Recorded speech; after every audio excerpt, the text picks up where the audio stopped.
مرحبا أهلا نوادي. بسم الله الرحمن الرحيم.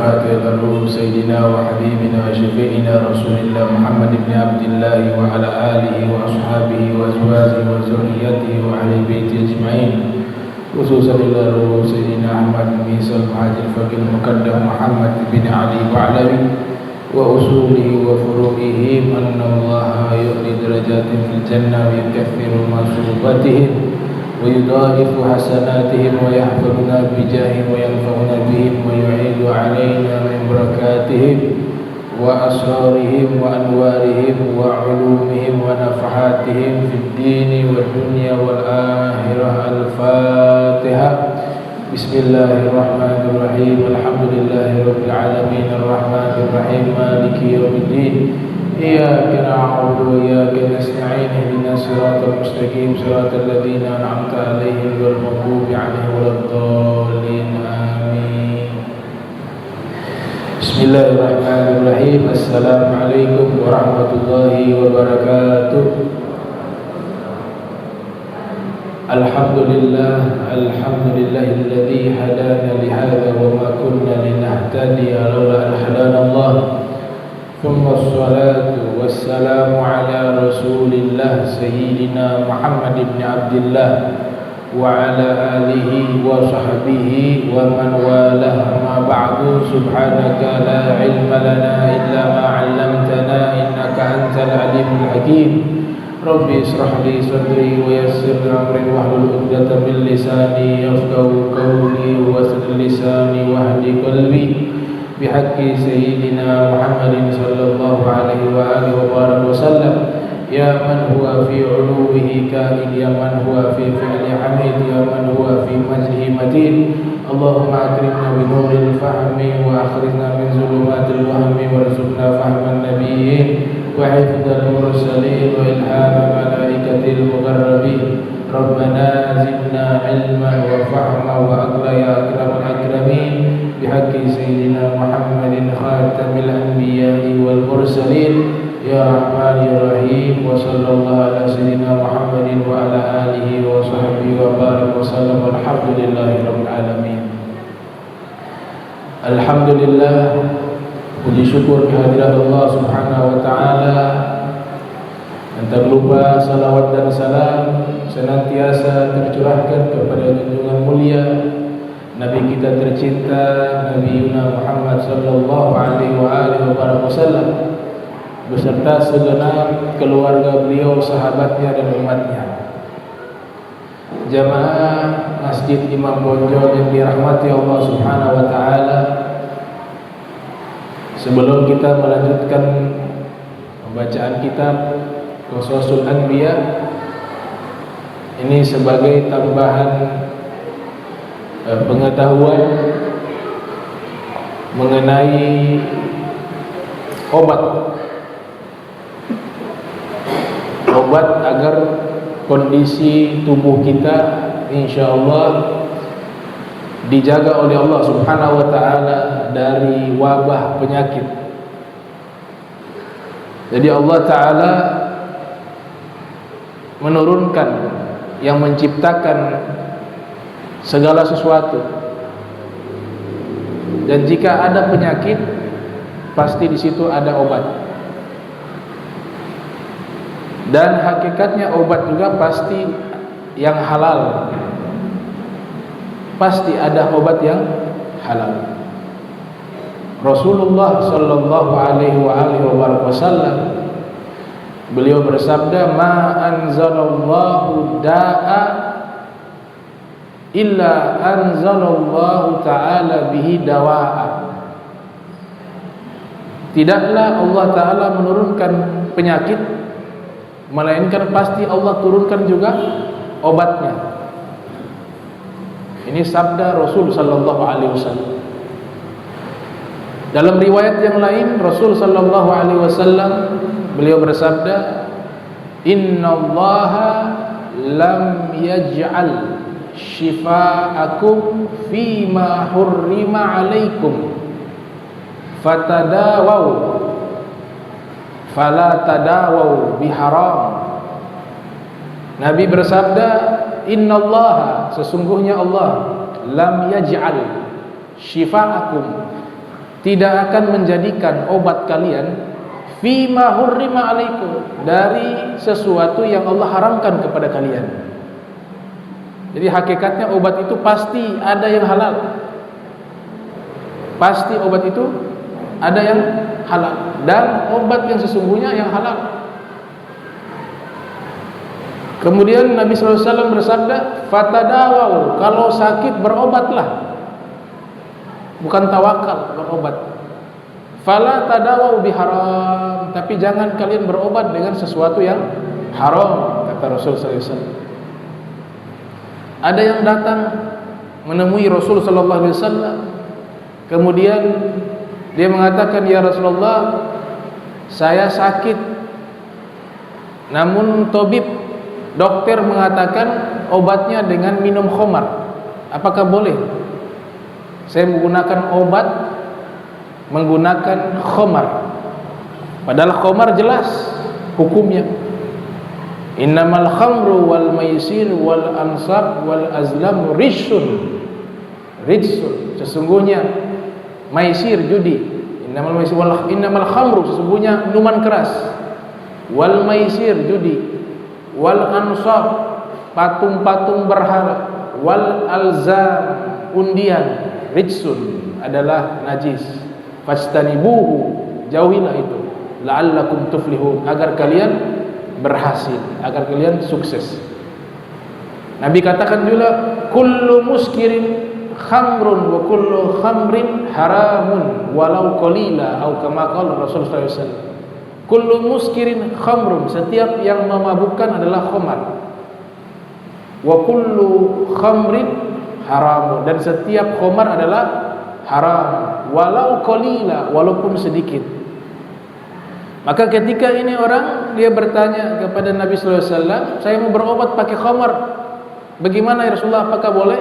Karena dokter yang bilang, dokter di zaman itu, tabib, dokter yang menyatakan bahwa saya punya obat hanya bisa dengan khamar. Apa jawaban Rasul sallallahu alaihi wasallam?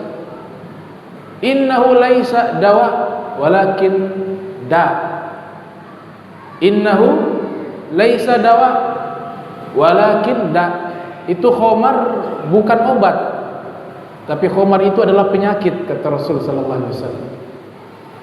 Ada dikisahkan dalam kitab Al-Fawaidul Mukhtarah, seorang imam bernama Al-Imam Fudail ibn Iyad.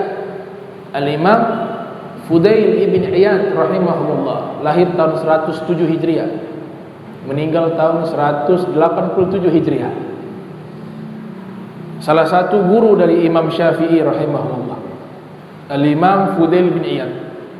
Itu diceritakan dia punya murid kesayangan meninggal dunia. Murid kesayangannya Fudail bin Iyad meninggal dunia. Ketika meninggal dunia, Al-Imam Fudail bin Iyad bermimpi melihat muridnya itu diseret sama malaikat ke dalam neraka. Diseret sama malaikat ke dalam neraka. Al-Imam Fudail bin Iyad bingung, karena beliau mengenal muridnya ini, orang soleh, orang baik. Kok bisa dalam mimpinya itu setelah meninggal murid, kok bisa malaikat membawa ia ke dalam neraka? Maka Fudail bin Iyad bingung. Dalam mimpinya dia mengatakan kepada malaikat untuk berhenti. Kemudian dia bertanya, wahai muridku, kenapa engkau dibawa ke dalam neraka oleh malaikat? Maka sang murid menjawab, saya punya penyakit. Kemudian ketika saya berobat, mereka katakan tidak ada obat yang halal, hanya ada obat yang haram, itu khamar. Itu pun diminum setahun sekali. Itu obatmu. Dan ini berlangsung puluhan tahun. Jadi dia setiap tahunnya minum khamar dengan niat berobat. Dan itu berlangsung puluhan tahun sampai meninggal dunia. Nabi katakan, man syaribal khamra, siapa yang kecanduan minuman keras dan belum bertobat, Rasul SAW bersabda, kharajal iman min jaufi, imannya keluar dari dalam rongga tubuhnya. Jadi khamar itu minuman keras, hukumnya haram. Ini berobat padahal bukan niat untuk minum, tapi karena puluhan tahun dilakukan sampai meninggal dunia dalam keadaan minum khamar. Kemudian Fudail bin Iyad meminta ampun kepada Allah Ta'ala kepada muridnya yang sudah dibawa oleh malaikat ke dalam neraka. Nah, ini para fuqaha mengatakan khamar itu tidak bisa dijadikan obat sama sekali. Khamar, minuman keras, tidak bisa dijadikan obat sama sekali. Kalau alkohol untuk digosok itu tidak masalah. Itu nanti babnya apakah suci atau najis. Itu perbedaan pendapat ulama tentang alkohol. Tapi obatnya minum khamar, itu kesepakatan mayoritas para fuqaha mengatakan tidak boleh. Berbeda dengan ganja. Kalau ganja itu obat, diperbolehkan sebagai obat dengan dosis dari dokter. Makanya ganja dan yang lain-lainnya daripada sejenis ganja itu kan disebut penyalahgunaan. Penyalahgunaan. Kenapa dikatakan penyalahgunaan narkoba? Karena gunanya itu yang pertama adalah untuk medis. Untuk medis, kedokteran. Beda dengan khamar, sama sekali tidak bisa digunakan menjadi obat yang diminum. Tapi kalau ganja bisa digunakan sebagai obat dengan catatan harus ada arahan dari ahlinya. Yang dimaksud dari ahlinya di sini adalah tabib, dokter. Itu bedanya ganja dengan khamar. Di mazhab Syafi'i mengatakan khamar najis karena Allah sebutkan dengan kata rijsun dalam Al-Quran. Rijsun artinya kotoran, najis. Kalau ganja walaupun memabukkan dia suci. Kalau ganja walaupun memabukkan dia suci karena dia padat. Kalau khamar dia cair. Ini dibahas. Dan hukum dasar Islam, segala sesuatu yang membahayakan diri itu hukumnya haram. Hukum dasar namanya al-maqasidu syar'iyyah, tujuan-tujuan daripada syariat. Yang pertama disebutkan di situ tidak berurutan, hifdzul aql, hifdzun nafs, menjaga keselamatan akal. Kenapa khamar diharamkan dan kenapa ganja belum ada di zaman Nabi diharamkan? Namanya kias, analogi hukum. Karena ganja dan minuman keras ini ilatnya sama, yaitu merusak akal. Maka hukumnya haram. Kias ini hanya bisa dilakukan, kata Imam Syafi'i dalam kitab Ar-Risalah, oleh orang yang menguasai nas Al-Quran dan hadis Rasul sallallahu alaihi wasallam. Yang kedua, orang yang bisa kias menganalogikan hukum adalah orang yang memahami aqawil salaf, pendapat-pendapat para salaf, ulama-ulama terdahulu dari generasi tabi'in, tabi'in dan para sahabat Rasul sallallahu alaihi wasallam.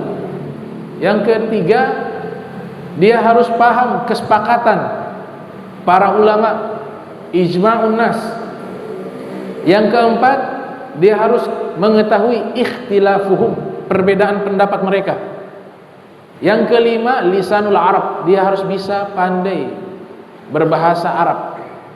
Ini 5 syarat di mana seorang ahli fikih boleh mengambil peran sebagai orang yang mengkias hukum, menganalogi hukum. Karena di kitab Ar-Risalah, kitabnya Imam Syafi'i, ini beliau diktekan kepada murid namanya Rabi'. sebelum kitab kitab Risalah. Dan ini diakui oleh para ulama bahwa kitab usul fikih yang pertama adalah kitabnya Imam Syafi'i bernama Risalah. Kenapa dinamakan Risalah? Karena beliau diminta oleh sahabatnya seorang ulama ahli hadis namanya Abdurrahman bin Mahdi, meminta kepada Imam Syafi'i. Waktu itu Imam Syafi'i ada di, kalau tidak salah, di Irak atau di Mesir. Diminta Imam Syafi'i mengirimkan surat yang berisikan tentang penjelasan hukum dari Al-Quran dan hadis Nabi SAW. Maka Imam Syafi'i mendiktekan di hadapan muridnya Rabi, kemudian murid-muridnya yang lain menyalin itu dan dikirimkan kepada Abdurrahman bin Mahdi yang waktu itu kalau tidak ada di Madinah, ada di Makkah tuh Mukarramah. Dikirimlah itu surat yang berisikan tentang penjelasan Imam Syafi'i mengenai hukum-hukum di dalam Al-Quran dan hadis Rasulullah SAW. Dan Imam Syafi'i menjelaskan secara rinci, secara teoritis cara pengambilan hukum di dalam Al-Quran, dalam hadis. Maka kitab itulah menjadi landasan kitab usul fikih pertama. Nama kitabnya Ar-Risalah. Dinamakan surat karena dikirim surat kepada kawannya ahli hadis namanya Abdurrahman bin Mahdi. Jadilah kitab Ar-Risalah. Nah, kemudian di dalam kitab Ar-Risalah, di dalam prolognya, mukaddimahnya, itu ada pernyataan dari Imam Syafi'i. Disebutkan di dalam prolog kitab Ar-Risalah bahwa Imam Syafi'i ini al-muhaddis, beliau ahli hadis, al-faqih, ahli fikih. Yang menarik disebutkan yang berikutnya, al-lugawi, ahli bahasa Arab. Yang keempat, at-tabib, seorang dokter. Imam Syafi'i seorang tabib, seorang dokter. Maka pendapat-pendapat Imam Syafi'i mengenai masalah kedokteran itu banyak dirangkum oleh ulama bernama Al-Imam Muhammad bin Ahmad Az-Zahabi yang lahir 673 Hijriah, meninggal 748 Hijriah. Di dalam kitabnya Siyaru A'lami Nubala, dalam kitab tersebut Imam Zahabi banyak mengutip aqwal Al-Imam Syafi'i, pendapat-pendapat Al-Imam Syafi'i tentang dunia medis, tentang dunia kedokteran. Nah, perlu diketahui Imam Syafi'i ini sebelum menggeluti ilmu fikih, beliau tertarik mempelajari ilmu kedokteran. Beliau termasuk orang yang sangat senang dengan ilmu medis. Bahkan di dalam kitab Ta'lim Muta'allim, di situ ada pernyataan Imam Syafi'i rahimahullah mengatakan, al-ilmu ilman, ilmu yang baik ada dua. Ilmu yang baik ada dua. Yang pertama ilmu fikih, li'adyan, ilmu fikih, ilmu tentang hukum agama Islam. Ini baik kenapa? Li'adyan, karena memberikan manfaat terhadap agama kita. Lil adyan, untuk agama. Yang kedua ilmu tib, ilmu yang baik. Yang kedua adalah ilmu kedokteran, kata beliau. Kenapa ilmu kedokteran baik? Lil abdan, karena bermanfaat bagi fisik kita, kesehatan kita. Itu pernyataan Imam Syafi'i rahimahullah. Nah, di dalam prolog kitab Ar-Risalah, ya, beliau punya kitab ini sudah ribuan tahun. Sebelum kitab induk, kitab Ar-Risalah ini beliau susun terlebih dahulu. Itu beliau lahir 150, meninggal 204 Hijriah. Berarti sudah 1000 tahun lebih, 1400 tahun lebih, 1300 tahun lebih. Di prolog itu kitab Ar-Risalah beliau sebutkan, lam ara anfa lil waba minal banafsaji yudahhanu bih wa yushrab. Saya tidak melihat obat yang paling mujarrab, paling bermanfaat untuk mencegah wabah penyakit. Al-wabah ini penyakit yang disebabkan oleh bakteri atau virus. Namanya al-wabah. Kalau kita punya doa yang kita bacakan itu, Allahumma dfa'anna wal muslimin al-ghala wal bala wal waba wal fahsya wal munkara was suyufa mukhtalifa was syada'ida wal mihana ma dhahara minha wa ma batan min baladina hadza khassah wa min buldani muslimin ammah. Ini doa tolak bala, daf'ul bala. Allahumma dafa'anna, ya Allah tolaklah dari kami, wal muslimin, dan orang-orang muslim secara keseluruhan, al-ghala, krisis moneter, krisis ekonomi. Ini bahaya juga, sehingga dikatakan ini kadal fakru ayyakuna kufra, hampir-hampir kefakiran menyebabkan orang terpeleset kepada kekufuran. Bisa dijual agama, hanya masalah perut. Banyak terjadi di kota besar. Gak ada yang bantu kaum muslimin, dia kelaparan. Datang non muslim bawa beras, bawa amplop isinya uang. Ini saya kasih, tapi dengan syarat engkau pindah ke agama ini. Bisa berpindah. Makanya doa pertama al-ghala, jauhkan kami dari krisis. Dalam Al-Quran disebutkan syaitan membuat perangkap dengan kefakiran, membuat kita takut kepada kefakiran. Al-ghala wal bala, bala ini musibah, wal waba, wabah penyakit. Allahumma dafa'anna wal muslim al-ghala wal bala wal waba wal fahsya, kekejian, wal munkar, kemungkaran, suatu perbuatan buruk yang diukur dengan akal sehat. Ini perbuatan tidak baik, itu namanya mungkar. Mungkar dari kata ingkar. Dari kata ingkar. Ingkar itu mengingkari. Maksudnya mungkar itu perbuatan yang diingkari oleh akal. Kalau akal saja mengingkari, apalagi agama, hukum agama Islam. Wal munkara was suyufa mukhtalifah, juga minta agar ditolak daripada suyufa mukhtalifah, sengketa, konflik.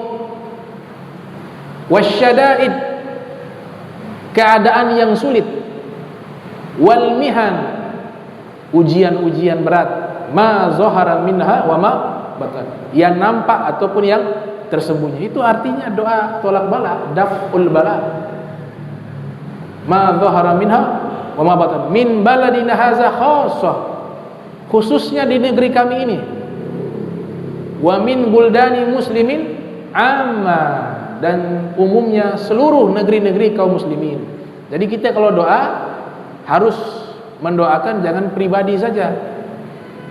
Kita ini terikat menjadi saudara di bawah kalimat la ilaha illallah Muhammadur Rasulullah.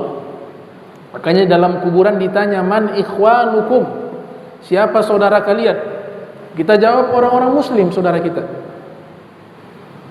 Dari timur ke barat. Rasul sallallahu alaihi wasallam bersabda, laisa minna man lam yahtam bi umuri ummati, bukan golongan kami orang yang tidak mau peduli tentang urusan umatku, kata Rasul sallallahu alaihi wasallam. Ada saudara kita yang berada di luar negara kita, tapi yang namanya dia muslim, kita harus doakan sehingga dijadikan sebagai rukun di dalam khutbah Jumat. Apa rukun khutbah Jumat? Salah satunya mendoakan saudara kita mukmin dan mukminat. Jadi gak bisa dipisahkan. Kita bagaikan kal jasad wahid, kata Nabi SAW, seperti satu tubuh. Kalau satu tubuh tersakiti, maka seluruh tubuh tersakiti. Kalhum bilhum, dengan demam, maka kita akan begadang karena sebab satu tubuh yang tersakiti. Nah, ini ajaran Nabi kita Muhammad SAW. Nah, tadi wabah, Imam Syafi'i mengajarkan, lam aro, saya tidak pernah melihat, anfa lil waba, sesuatu yang paling bermanfaat untuk mencegah wabak, minal banafsaji, dari banafsaji, yudahanu bih, diperas, mengeluarkan saripatinya, wa yushrab, kemudian diminum. Nah, kata banafsaji dalam bahasa Arab artinya warna ungu, artinya warna ungu, banafsaji. Dalam kamus Munawwir, kamus komplit Arab Indonesia, namanya Kamus Munawir, itu menyebutkan banafsaji ini artinya buah jamblang. Kalau orang-orang Betawi bilang buah jamblang, kalau kita di Ternate bilang buah jambula, warna ungu. Itu kata Imam Syafi'i, itu kalau diperas buah jambula itu kemudian diminum, maka itu akan menjaga dia terkena wabah penyakit.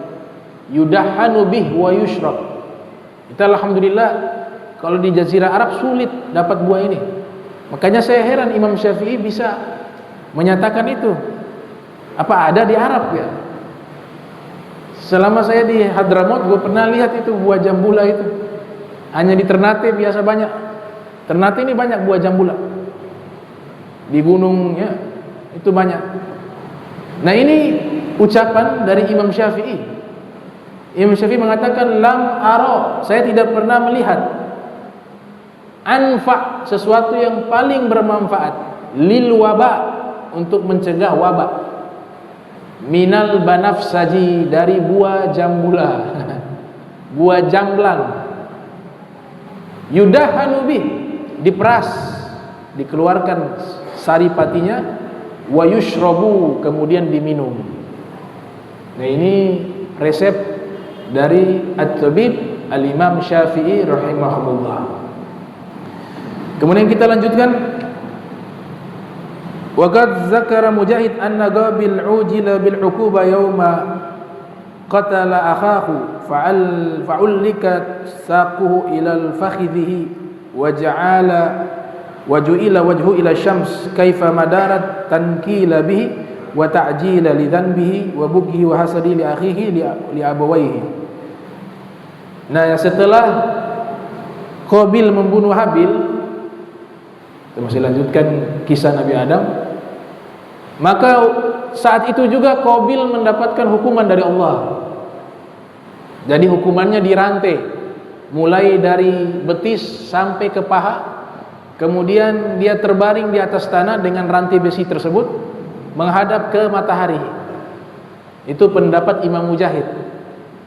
Jadi Nabi kutip ketika menceritakan ini, Nabi katakan tidak ada azab yang paling cepat Allah turunkan di dunia seperti dua dosa.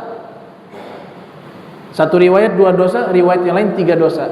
Dosa yang pertama durhaka, uququl walidain.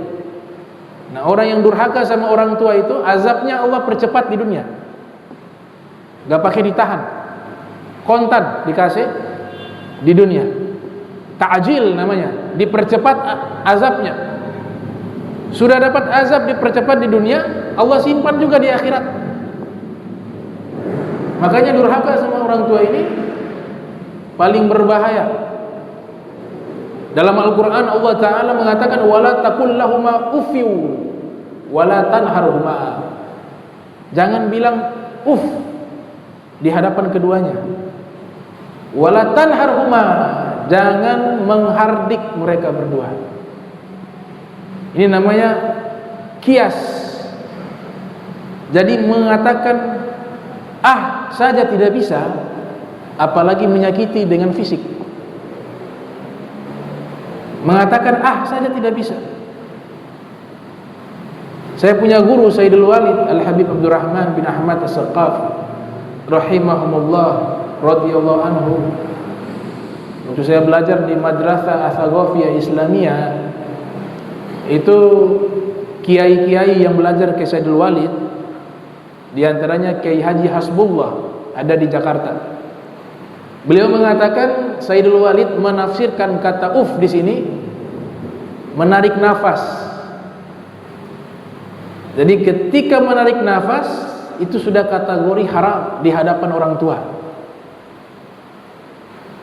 Tom, ini anak namanya Tom. Tom, tolong beli gula. Ini, aduh, dapat ayat ini, durhaka. Narik nafas, masuk uququl walidain, durhaka kepada kedua orang tua. Itu penafsiran dari Sayyidul Walid. Jadi wala taqul lahuma uffiu, beliau menafsirkan menarik nafas. Tolong beli minyak. Aduh, ini lagi main game nih. Dikit lagi, Mak. Sambil menarik nafas. Itu tanda tidak menerima perintah. Berbeda dengan kaum solihin. Disebutkan Al-Imam Ali Zainal Abidin, ada yang mengatakan Sayyidina Hasan, ada yang mengatakan Imam Ali Zainal Abidin. Kita ambil riwayat Sayyidina Hasan. Sayyidina Hasan bin Ali bin Abi Thalib alaihi salam, itu beliau tidak pernah makan bersama Sayyidah Fatimah Zahra satu meja sama ibunya, padahal terkenal sangat berbakti kepada ibu. Beliau punya kawan-kawan heran, wahai Imam Hasan, engkau kan terkenal sangat berbakti sama ibumu Sayyidah Fatimah Zahra alaihi salam, tapi kami tidak pernah melihat engkau makan bersama ibumu. Kenapa? Maka Sayyidina Hasan mengatakan, saya takut kalau saya makan bersama ibu saya, tiba-tiba di saat itu ibu saya dalam hati ingin makan menu yang ada di atas meja atau di tempat makan. Saya tidak tahu keinginan ibu saya ingin mengambil itu, tahu-tahu saya sudah ambil duluan. Maka saya termasuk anak yang durhaka. Maka saya menghindari itu. Saya menghindari, nanti ibu saya selesai makan, baru saya makan. Kalau saya makan bersama ibu saya takut. Misalnya contoh, ya kita ini sudah agak pakai begini. Ibu kita kadang-kadang disuruh-suruh. Kata Nabi, antalidul ammatu rabbataha. Tanda hari kiamat diantaranya itu budak melahirkan tuan. Budak melahirkan tuan. Budak melahirkan tuan maknanya, sebagian ulama hadis mengatakan maknanya adalah ibu dia melahirkan anak. Seorang ibu melahirkan anak. Nah, nantinya anak ini menjadikan ibu seperti budak, suruh sana sini, diperintah. Harusnya terbalik. Itu alamatul qiyamah sugra, tanda kiamat kecil. Kalau sudah banyak anak-anak yang mengatur-ngatur orang tuanya, yang menyuruh-nyuruh orang tuanya, seakan-akan seperti dia tuan dan orang tuanya budak, maka itu sudah tanda mendekati hari kiamat. Itu hadis diriwayatkan oleh Imam Muslim dari Sayyidina Umar bin Khattab radhiyallahu ta'ala anhu wa arda. Kita makan satu meja. Oh, kita sudah agak pusing. Ada ikan sisa 1 ekor, ibu kita di depan, kita ambil duluan. Sayyidina Hasan tidak, gak berani. Saking tidak beraninya, tunggu ibunya makan selesai, baru beliau makan. Takut ada yang diinginkan oleh ibunya, dia sudah ambil. Padahal dalam masalah makanan. Nah, ini akhlak. Fala taqul lahuma uffi wa la tanharhuma.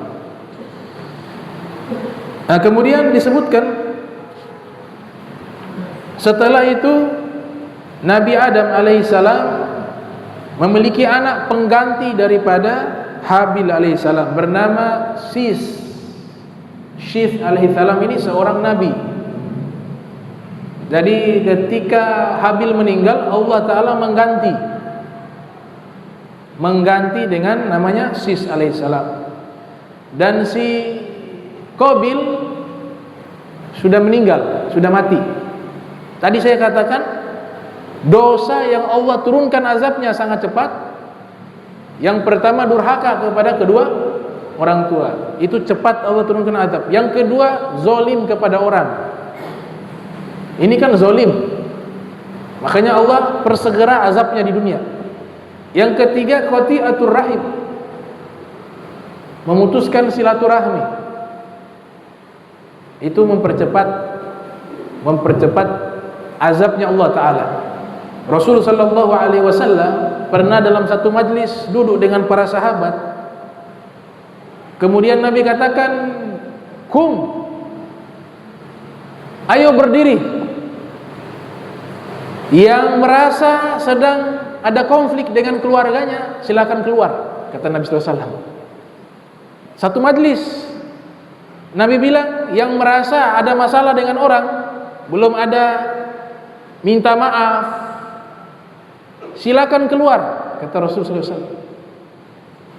Inna rahmata, karena rahmatnya Allah, lam tanzil, tidak turun, fi qaumin, kepada satu kaum, fihi khati'ur rahim, yang di dalamnya ada satu orang yang sedang putus silaturahmi. Kita rame begini, ada satu orang yang sedang konflik atau sedang zolim kepada orang, dia belum dapat maaf, maka gara-gara satu orang itu rahmat Allah tidak turun. Itu kata Nabi SAW. Makanya Nabi bilang, keluar yang merasa sedang ada masalah, silakan keluar, karena rahmatnya Allah tidak turun. Kemudian tidak lama berselang, ada yang keluar, pemuda, seorang pemuda keluar,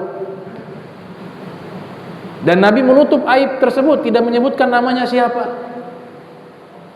Dia keluar ketika keadaan lagi tenang, dia di belakang, pelan-pelan dia keluar dari masjid Nabi SAW. Setelah dia keluar, dia pergi ke rumah bibinya. Ternyata lagi konflik dengan bibinya. Ketemu bibinya, minta maaf. Ketika minta maaf sudah selesai, dia balik lagi ke majlisnya Nabi Muhammad SAW. Kemudian Nabi katakan, hadis tadi, Allah tidak menurunkan rahmat yang di dalamnya ada orang yang memutuskan silaturahmi, kata Rasulullah SAW. Nah, ini masalah yang harus kita perhatikan. Sama orang tua, sama orang jangan zalim. Kemudian yang sedang putus silaturahmi disambung. Kalau orangnya memang ketika kita nyambung silaturahmi dia tetap jahat, itu lebih baik menghindar. Menghindar. Kata Nabi, kalau kita masih baik sama orang yang tidak tahu kebaikan, orang yang tidak tahu kebaikan, itu seperti kita memberikan makanan kepadanya batu bara api neraka. Jadi orang yang tidak tahu kebaikan, ini orang yang dapat azab dari Allah Subhanahu wa taala. Ini seperti kasusnya Qabil membunuh Habil karena zalim, Allah percepat azabnya. Nah, ketika si Habil meninggal, Allah hibur hati Nabi Adam, dilahirkan seorang anak yang baik, yang soleh, namanya Nabi Sis alaihissalam. Disebutkan bahwa kana umru Adam yauma wulida lahu sis mi'ah wa thalathina sanah. Umurnya Nabi Adam pada waktu itu, di saat dilahirkannya Nabi Sis alaihissalam, adalah 130 tahun. Umurnya Nabi Adam 130 tahun. Wa asa ba'da dzalik 800 sanah. Dan Nabi Adam hidup setelah itu 800 tahun. Jadi umur beliau berapa? Nabi Adam 930 tahun. Menurut riwayat ini, umur Nabi Adam 930 tahun. Wa kana umru sis yauma wulida lahu anus mi'a wa khamsa sittina asa ba'da dzalika 300 sana. Wa wulida lahu banun wa banat wa ghairu anus. Nah, kemudian Nabi Adam ini umurnya sampai 930 tahun, dia menyaksikan anak keturunannya 400.000 orang. Jadi Nabi Adam ketika masih hidup, dia punya cicit, punya segala macam itu, dapat 400.000 orang. Dengan pernikahan dengan Hawa, dan juga anak-anaknya menikah. Mereka nikah, saya sudah jelaskan kan, sesama saudara. Karena zaman itu manusia tidak ada, hanya ada mereka. Syariat ini sudah dihapuskan. Jadi Profesor Dr. Asy-Syahid Muhammad Said Ramdan Al-Buti, seorang ulama besar di zaman kita, beliau meninggal lagi ngajar tafsir Al-Quran, dibom. Meninggal lagi mengajar tafsir Al-Quran di Suriah. Ini orang alim, orang soleh, namanya Sayyid Ramdan Al-Buti rahimahullah, Asy-Syahid Al-Allamah. Beliau punya kitab sejarah namanya Fiqhu Sirah. Fiqhi Sirah. Beliau mengatakan bahwa seluruh para nabi, mulai dari Nabi Adam sampai Nabi Muhammad sallallahu alaihi wasallam, mereka punya dua ajaran fondasi yang sama. Jadi semua para nabi pasti membawa dua prinsip, dua ajaran yang seluruhnya sama, yang seluruhnya membawa. Yang pertama, satu, masalah akidah. Masalah akidah, mengenalkan manusia kepada Allah Subhanahu wa taala. Allah Maha Esa. Itu semua para nabi begitu. Kemudian Allah punya sifat yang layak baginya. Ini diperkenalkan oleh seluruh para nabi. Dan seluruh para nabi adalah muslim, Islam. Seluruh para nabi Islam. Karena kenapa? Nabi Ibrahim punya wasiat di dalam Al-Quran mengatakan, wala tamutunna illa wa antum muslimun. Janganlah kalian meninggal kecuali dalam keadaan Islam. Ini pernyataan bapaknya para nabi Bani Israel, yaitu Nabi Ibrahim alaihissalam kepada anak-anaknya. Jadi tidak ada nabi selain daripada agama Islam. Nah, akidah yang dibawa oleh para nabi, para rasul dari dulu, dari Nabi Adam sampai Nabi Muhammad sallallahu alaihi wasallam, tidak ada yang berbeda. Tidak ada yang berbeda, semuanya sama. Itu yang pertama. Yang kedua yang dibawa oleh seluruh para nabi, para rasul, disebutkan dalam kitab Tanwirul Qulub, itu menyebutkan ada 124.000 para nabi dan para rasul. Ada yang mengatakan nabi 313. Ada yang mengatakan rasul yang 313. Tapi jumlah keseluruhan manusia-manusia pilihan ini 124.000 orang. Ini riwayat dari Abu Dzar Al-Ghifari radhiyallahu anhu. Dari 124.000 orang semuanya membawa satu pemahaman akidah yang sama, tidak ada yang beda. Dari Nabi Adam sampai Nabi Muhammad SAW.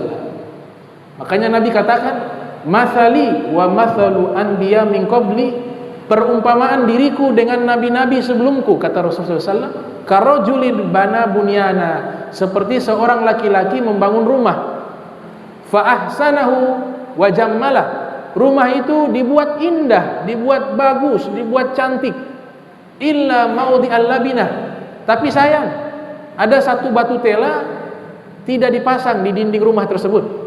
Kira-kira indah tidak? Tidak indah. Rumah sudah bagus tapi masih kurang satu batu tela. Kata Nabi, illa maudi'a labina. Rumahnya sudah bagus, kurang satu tela. Faja'alan nasu yatufuna wa yu'jibuna lahu. Maka orang-orang yang lewat di rumah itu, mereka akan mengatakan wa yaquluna halla wudihat hadhil labina. Mereka heran, ini rumah bagus tapi sayang kurang satu batu tela. Kemudian Nabi Muhammad SAW mengatakan, fa ana labina wa ana khatamun nabiyyin. Saya adalah satu batu tela itu, kata Rasulullah SAW. Dan saya adalah penutup para nabi, kata Rasulullah SAW. Hadis riwayat Muslim. Hadis sahih riwayat Muslim. Jadi akidah gak ada yang berbeda. Nabi Adam sampai Nabi Muhammad SAW sama. Yang kedua yang dibawa adalah tasyri', hukum agama. Nah, hukum agama ini wal akhlak selalu berbarengan dengan akhlak. Hukum agama berubah, akidah tidak pernah berubah dari ajaran para nabi. Tapi kalau hukum agama berubah, seperti apa? Nabi Adam, di masa syariat Nabi Adam boleh nikah antara saudara karena kondisi.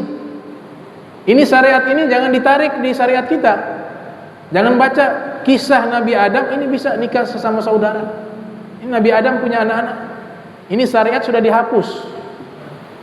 Haram nikah dengan saudara. Berarti hukum bisa berubah. Yang tidak berubah juga adalah akhlak. Seluruh para nabi, Nabi Adam sampai Nabi Muhammad SAW, seluruhnya mengajarkan akhlak, perbuatan baik. Oleh sebab itu pernikahan ini satu hal yang sangat penting. Di antaranya juga menjaga seseorang daripada terhindar dari terjerumus dalam perzinahan. Dan dengan nikah menarik rizki. An-nikah yajlibu rizqa. Nikah itu menarik rizki. Cinta itu adalah pernikahan. Di dalam Al-Quran, wa min ayatihi an khalaqalakum min anfusikum azwaja litaskunu ilaiha wa ja'ala bainakum mawaddah wa rahmah inna fi dzalika laayatin liqaumi yatafakkarun. Ini kan surat Ar-Rum ayat 21, biasa dibacakan di saat pernikahan. Hasan Al-Basri menafsirkan, daripada tanda-tanda kebesaran Allah Subhanahu wa taala, Allah menjadikan kalian berpasang-pasangan agar kalian tenang kepadanya dengan ketika berpasang-pasangan. Nabi katakan, an-nisa'u syaqa'iqur rijal, wanita-wanita itu belahan jiwanya para lelaki, kata Rasulullah SAW. Makanya ini sunnah yang Nabi katakan seluruh para nabi menikah. Nabi Isa belum menikah tapi turun akan menikah. Arba'un min sunanil mursalin, 4 hal daripada sunnah-sunnah para rasul. Yang pertama an-nikah, menikah. Yang kedua adalah tib, menggunakan minyak wangi. Yang ketiga adalah siwak, para nabi menggunakan siwak. Yang keempat adalah memakai celak mata. Itu sunnah-sunnahnya para rasul dan para nabi, kata Nabi Muhammad SAW, disebutkan dalam kitab At-Tibun Nabawi disusun oleh Imam Zawzi Al-Qayyim. Wa ja'ala bainakum mawaddah. Allah jadikan dengan pernikahan, Allah jadikan jika kalian berpasang-pasangan, itu bagian tanda kebesaran Allah punya rasa cinta. Hasan Basri menafsirkan rasa cinta di sini an-nikah, menikah. Karena cinta tanpa pernikahan mendatangkan dosa. Kalau sudah jalan berbarengan, sudah pacaran, tapi cinta kemudian dilanjutkan dengan ijab qabul, menjadi pahala. Al-mawaddah warahmah, kemudian dijadikan kalian saling rahmah, berkasih sayang. Al-Hasan Basri menafsirkan rahmah di sini adalah al-walad, lahirnya anak. Lahirnya anak itu rahmat dari Allah Subhanahu wa taala. Dan Nabi banggakan kalau kita banyak keturunan. Nabi katakan tazawwazu tanakahu takatharu fa inni mubahim bikumul umama yaumal qiyamah, atau kama qala Rasulullah sallallahu alaihi wasallam. Nikahlah kalian, perbanyaklah turunan, saya banggakan kalian dengan jumlah yang banyak di hari kiamat, kata Rasulullah SAW. Jadi nikah niat memperbanyak keturunan, tapi dengan syarat, bukan memperbanyak keturunan yang murabbal, bukan.